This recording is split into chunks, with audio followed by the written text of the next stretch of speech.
Distraction training. This first exercise is best done with a helper. Place tape on the floor, step on your puppy's leash, and have the helper introduce distractions from a distance, gradually moving closer.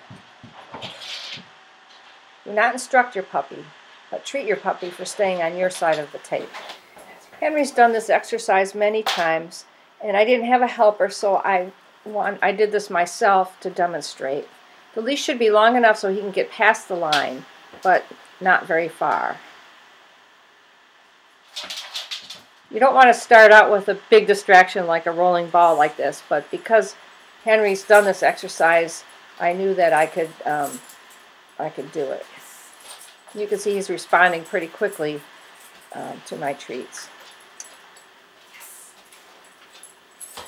Now you'd think I would have trained my career changed Gus to help out, but he's just decided to help out on his own. He does this perfectly by staying just out of reach of Henry. I'm not saying anything, I'm just waiting to see what Henry does.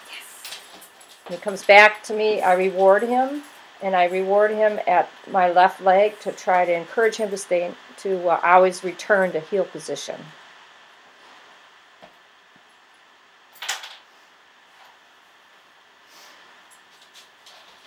You also notice I try to return my hand to home, my left hand that I'm treating with. I try to return it to the side of my leg so I'm not reaching into the treat pouch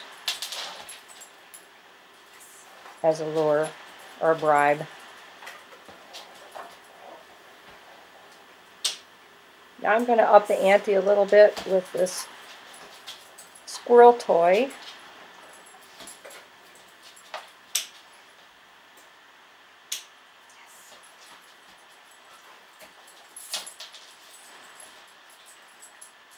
I give it a little more distance to start with.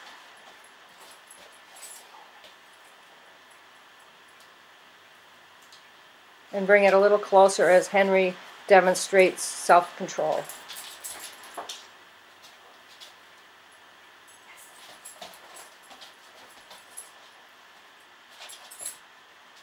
I am saying yes in a soft voice when he does come back to me.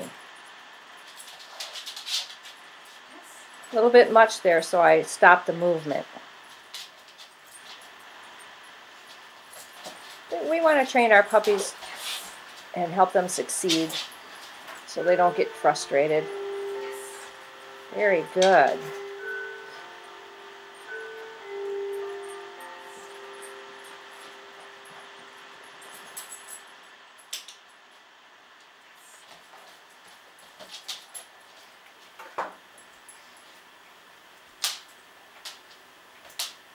I could have given him a treat there when he looked at me.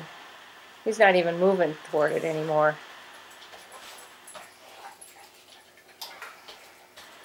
He does move toward it here, but you can see he's not jerking to the end of the leash. And then he comes back to me. By stepping on the leash, you're giving him consistent information about how far he can move forward. If you were holding it in your hand, your arm would sometimes go further, sometimes not go quite as far, and it would be not as clear to Henry where his stopping point is.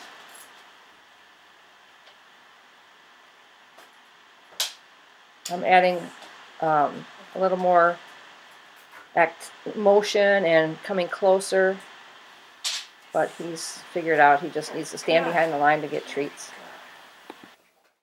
In this exercise, I walk Henry past a stationary distraction. If you practice this at home, you'll have an easier time when you're out and about. Start by giving some distance between the distraction and your puppy, and gradually move closer.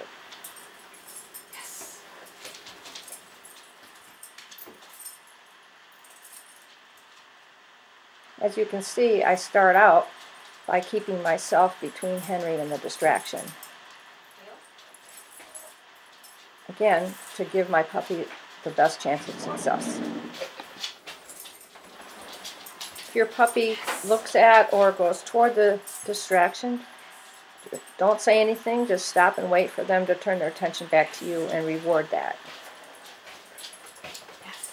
This time he had an easier time. Yes. It's okay to look at it, but then just keep on working. Getting a little closer.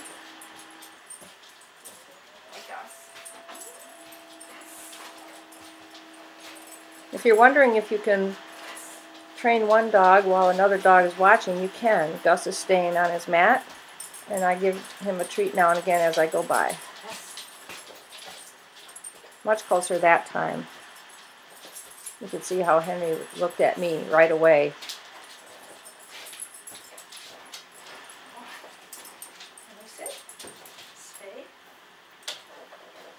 I put him on a stay to pick the toy up because I don't want him to get it when we're done.